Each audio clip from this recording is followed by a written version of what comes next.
నిన్న నైట్ ఈ న్యూస్ విన్నప్పటి నుంచి అసలు ఫుల్ అదో రకమైన ఏమంటారు డిసప్పాయింట్మెంటే ఉండే. 19th రోజు అయ్యే ఓడిఐ మ్యాచ్ రోహిత్ శర్మకి ఫైనల్ ఓడిఐ ఇంటర్నేషనల్ మ్యాచ్ అంటున్నారు. According to Indian Express Indian selectors వెళ్ళి రోహిత్ శర్మతో మాట్లాడడం జరిగింది. You are not in a plan of 2027 ODI World Cup అని చెప్పేసి. నాకు అసలు వాళ్ళు ఈ డెసిషన్ ఎందుకు తీసుకున్నారు అనేది అయితే ఫస్ట్ ఆఫ్ ఆల్ ఒక బ్లాంక్ పేపర్ లాంటిది. ఎందుకు ఈ డెసిషన్ తీసుకున్నారు అనేది అయితే నాకైతే మొత్తం టోటల్లీ బ్లాంక్ అవుట్.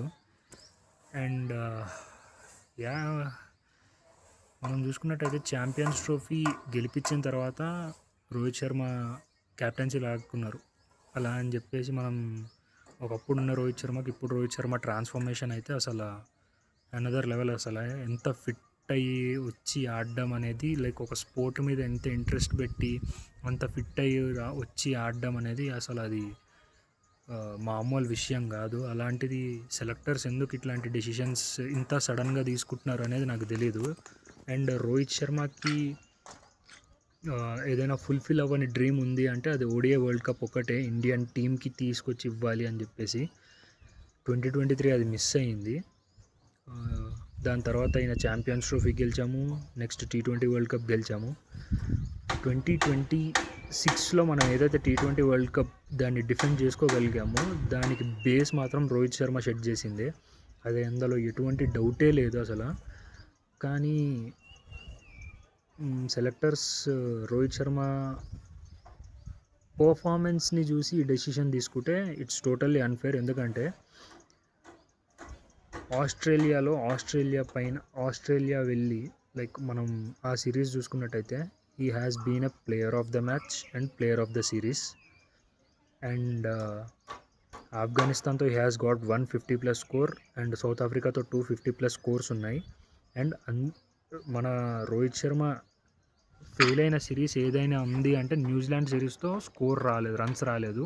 అండ్ ఇప్పుడు అవుతున్న ఇంగ్లాండ్ సిరీస్, ఆ 2 సిరీసెస్, ఇంగ్లాండ్ సిరీస్లో కూడా ఇంకొక మ్యాచ్ ఉంది, అయిపోలేదు. బట్ 19th రోజు అయ్యే మ్యాచ్, లార్డ్స్లో అయ్యే మ్యాచ్ రోహిత్ శర్మకి లాస్ట్ మ్యాచ్ అంటున్నారు. అది అవ్వకూడదని కోరుకుంటున్నాం. ఎందుకంటే నెక్స్ట్ 2027 వరల్డ్ కప్ రాబోతుంది. సౌత్ ఆఫ్రికా, నమీబియా, జింబాబ్వేలో జరగబోతుంది 2027 world cup. South Africa pitches అన్నీ బౌన్సీ పిచ్చెస్ అసలు. అట్లాంటి పిచ్చెస్ పైన మనకు ఒక ఎక్స్పీరియన్స్డ్ ఇండియన్ ఓపెనింగ్ బ్యాట్స్మెన్ కావాలి. ఆ ఎక్స్పీరియన్స్ అంతా రోహిత్ శర్మకు ఉంది. అండ్ ఇఫ్ తను వాలంటరీగా ఓకే ఇప్పుడు this is the time I need to take retirement అనుకుంటే వీ నీడ్ టు యాక్సెప్ట్. అది రోహిత్ శర్మ కాల్ అయితే we need to accept it. మనం దాన్ని ఏం చేయలేం. బట్ సెలెక్టర్స్ ఫోర్స్ చేస్తే మాత్రం ఇట్స్ టోటల్లీ అన్ఫేర్. ఎందుకంటే సౌత్ ఆఫ్రికా లాంటి బౌన్సీ పిచ్చెస్ పైన మనకు ఒక బెస్ట్ ఓపెనింగ్ బ్యాట్స్మెన్ కావాలి. అండ్ రోహిత్ శర్మ ఉంటే ఏమవుతుందంటే ఆ స్కోరింగ్ రేట్ని మనం మెయింటైన్ చేయగలుగుతాం. అంటే మిగతా వాళ్ళు కొట్టలేరా బ్రో అంటే కొడతారు, కాదనట్లేదు. But opening starts Rohit Sharma మనకు ఎలా అయితే ఇస్తాడో సౌత్ ఆఫ్రికా లాంటి బౌన్సీ పిచ్చెస్ పైన, ఆ స్టార్ట్ అనేది మనకు చాలా ఇంపార్టెంట్. ఆ తర్వాత వెనకాల ఉన్న బ్యాట్స్మెన్స్ మన కింగ్ కోహ్లీ అవ్వనివ్వండి, నెక్స్ట్ వచ్చే అక్షర్ పటేల్, శ్రేయస్ అయ్యర్, రవీంద్ర జడేజా, ఎవరైనా సరే వాళ్ళు అట్లా రోహిత్ శర్మ వేసిన ఫౌండేషన్ మీద అలా స్కోరింగ్ రేట్ని తీసుకెళ్ళగలుగుతారు. అదే ఒకవేళ రోహిత్ శర్మ రిటైర్మెంటే కనుక నిజమైతే నెక్స్ట్ 19th రోజు అయ్యే మ్యాచ్లో we're gonna lose one of the best openers. ఒక బెస్ట్ ఓపెనర్ని మిస్ అవ్వబోతున్నాం. అండ్ అలానే ఒక మంచి క్యాప్టెన్, బెస్ట్ క్యాప్టెన్ని మిస్ అవ్వబోతున్నాం మనం.